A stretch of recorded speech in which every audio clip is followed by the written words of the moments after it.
काव्य की उत्पत्ति शोक से होती है और शोक पैदा होता है संवेदना से, करुणा के भाव से।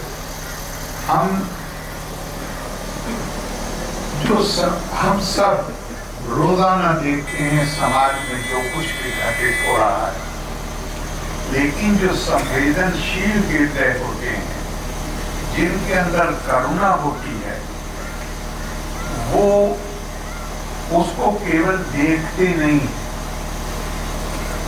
बल्कि उसको शब्दों में इस तरह वर्णित करते हैं कि आदमी को ये लगता है जैसे ये मेरे ही भावनाओं की अभिव्यक्ति, और वो अमिट और गहरी छाप होती है। अभी शुरू में जिला प्रभारी जिलाधिकारी जो बोल रहे थे पांडे जी, बहुत छोटी सा उन्होंने बोला, लेकिन मुझे बहुत अच्छा लगा। उन्होंने इसी स्थिति को या इस मानव का जो ये मानस है, जो दूसरे की पीड़ा को देखकर निर्मित हो उठता है, उसकी बहुत सुंदर शब्दों में उन्होंने उसका वर्णन किया है। मैं जितना गौर करता हूं कि वो बच्ची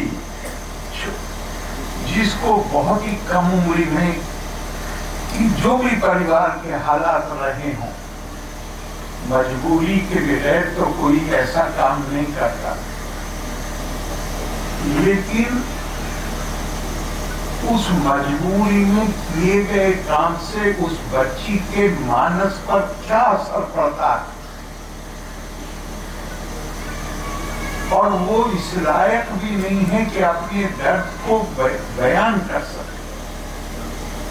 उन बेजुबानों को स्वर्गीय भिखारी ठाकुर ने जुबान दे दी और उनके दर्द को समाज का दर्द बना दिया। ये मेरे नजदीक उनकी सबसे बड़ी जो काम उन्होंने किया है कि वो, और आपने कहा कि वो पढ़े, कोई किसी कॉलेज में यूनिवर्सिटी में पढ़े नहीं थे।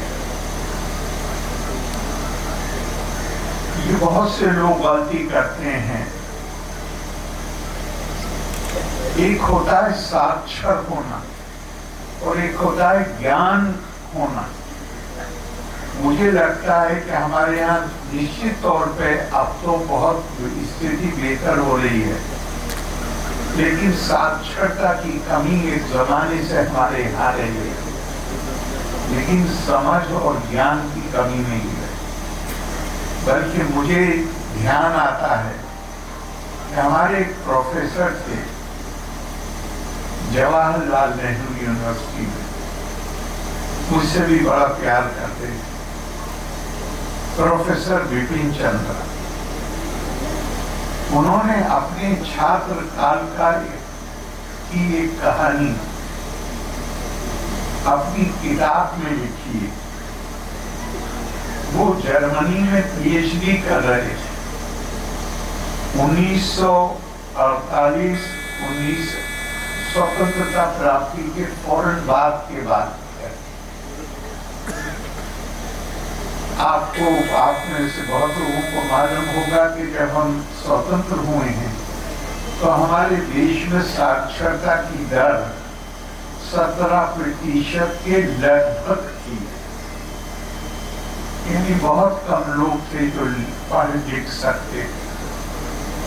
प्रोफेसर विपिन चंद्रा ने लिखा है कि उनके जो जर्मन प्रोफेसर, उनके सुपरवाइजर थे, वो पीएचडी कर रहे थे, तो उनसे बातचीत में प्रोफेसर चंद्रा अक्सर कहते थे कि मैं चिंता महसूस करता हूं कि क्या 17% साक्षरता के साथ हम अपनी स्वतंत्रता को सुरक्षित रख पाएंगे।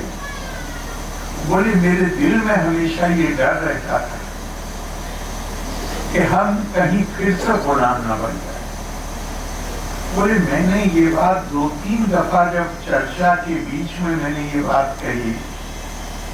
अब ध्यान रखिएगा, ये प्रोफेसर जर्मनी का है और प्रोफेसर बिपिन चंद्रा जर्मनी में हैं, जहां वो ये बात अपने गुरु के सामने कह रहे जो खुद जर्मन है।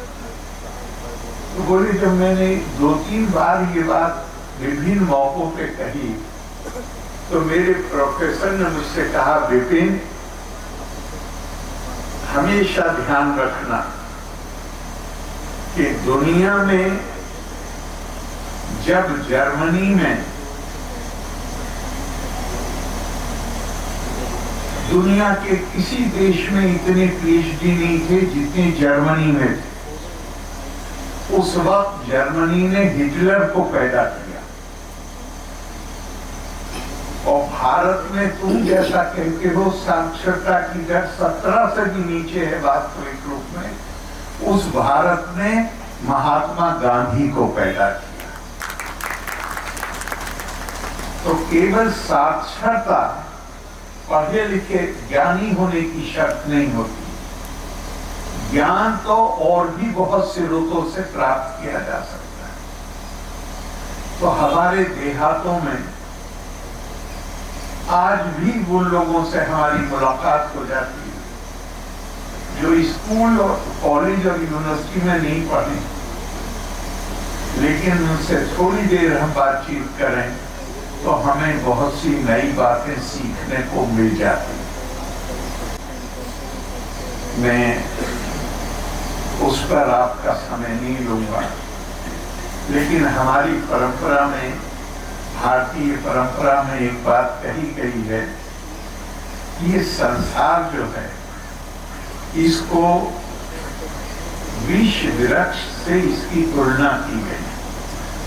कहा गया ये संसार एक ऐसे वृक्ष का रूप है जिसमें केवल विष ही विष है, जहर ही जहर।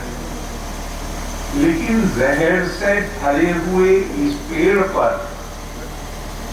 2 फल ऐसे लगते हैं जो अमृत से भरे हुए हैं। और वो 2 फल क्या हैं? काव्य अमृत। संसार विष विरक्षस्या 2 फले अमृतोपमे काव्य अमृत रसा स्वादा सल्लापा सज्जना ने सहा।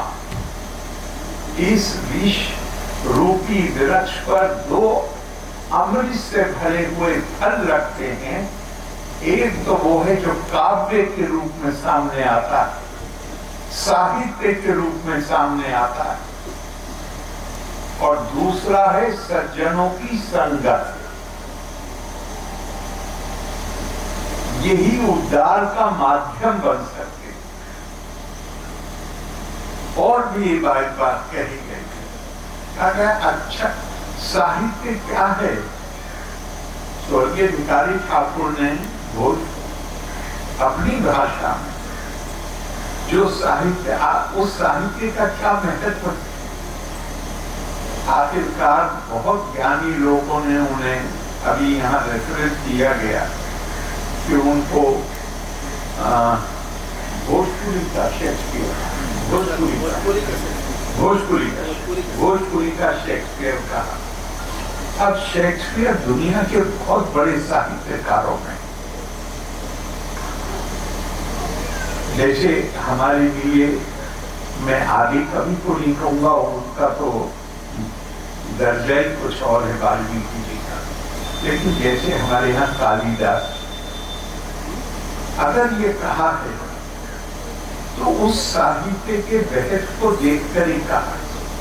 और हमारी परंपरा में साहित्य को कैसे परिभाषित किया गया है, ये उपनिषद में प्रश्न पूछा गया है। किम साहित्य, किम कला, किम संगीत, किम नृत्य। साहित्य क्या है, कला क्या है, नृत्य क्या है, संगीत क्या है? और उसका उपनिषद के ऋषि उसका जवाब देते हैं।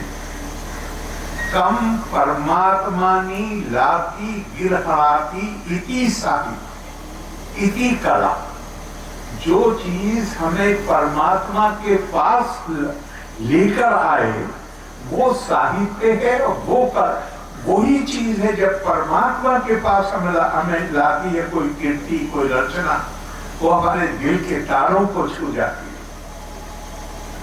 और इससे बड़ा क्या काम हो सकता है कि समाज में की जो पीड़ा है, जो दर्द है,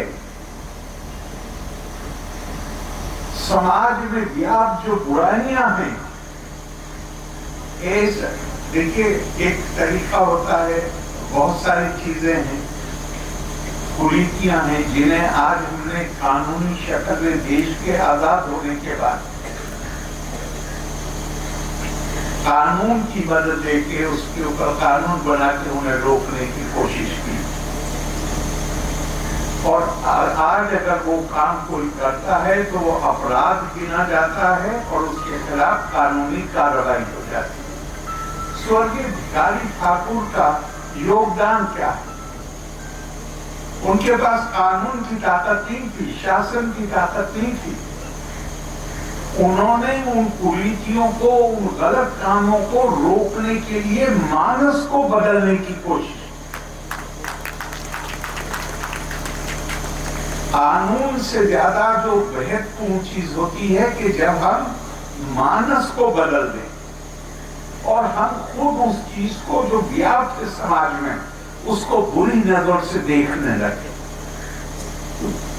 और हम उन कामों को करना छोड़। मेरे नजदीक भिखारी ठाकुर जी का जो महत्व है, उनका जो योगदान है वो ये है कि उन्होंने हमारे मानस को बदलने के लिए जो रचनाएं अपनी छोड़ी हैं, जो कला अपनी छोड़ी है, उसने ऐसी गहरी छाप हमारे ऊपर डाली है। मैं तो दिल्ली के पास उत्तर प्रदेश के जिले के बुलंदशहर के छोटे से गांव में पैदा हुआ हूं। मेरे ऊपर इतना असर है तो जो वो भाषा बोलते हैं, जिस भाषा में स्वर्गीय भिखारी ठाकुर की रचनाएं हैं, उनके ऊपर कितना असर। मैंने तो थोड़े उनके गाने हैं, बेटी बिछवा कोई बड़े अच्छा, बहुत खूबसूरत बिहार की लोक कलाकारों ने गाए हैं और मुझे बहुत अच्छे लगते हैं। मैंने तो वो सुने। मेरे ऊपर इतना असर है तो मैं अंदाजा कर सकता हूं कि आपके दिलों पर, आपके ऊपर उनका कितना असर हुआ। और मेरे नजदीक उनकी स्मृति, उनके प्रति सच्ची श्रद्धांजलि अर्पित करने का मतलब ये है कि उन्होंने जो अपने साहित्य के माध्यम से, अपनी कला के माध्यम से हमें जो अपने समाज को सुधारने के लिए जो प्रेरणा दी है, हम उसके अनुसार काम कर सकें तो मेरे नजदीक की उनको सच्ची श्रद्धांजलि होगी। मैं सुशील जी को बहुत बहुत धन्यवाद देता हूँ। आज हो सकता है हमें आने में बहुत देर तो नहीं, टाइम पे आ गया तो खैर दूसरी तरह आना था, मगर लगा कि शायद वो संभव नहीं हो सकेगा तो हमने 10 बजे की फिर कार से ही चलते हैं। और लगा थोड़ी बहुत देर हो जाएगी लेकिन शायद वक्त पे ही पहुंच गए। तो आपने मुझे यहाँ बुलाया, मैं आपको बहुत बहुत धन्यवाद देता हूँ। और मैं इसे अपना सौभाग्य मानता हूँ कि मुझे यहाँ उनके इस गांव में जहाँ उनका जन्म हुआ था, इस पुण्य भूमि में आने का मौका मिला और यहाँ के रहने वाले लोगों से सीधे मुलाकात का मौका मिला। मैं आप सबको बहुत बहुत धन्यवाद कहता हूँ। लोका समस्ता सुखिनो भवन्तु। धन्यवाद। जय हिंद।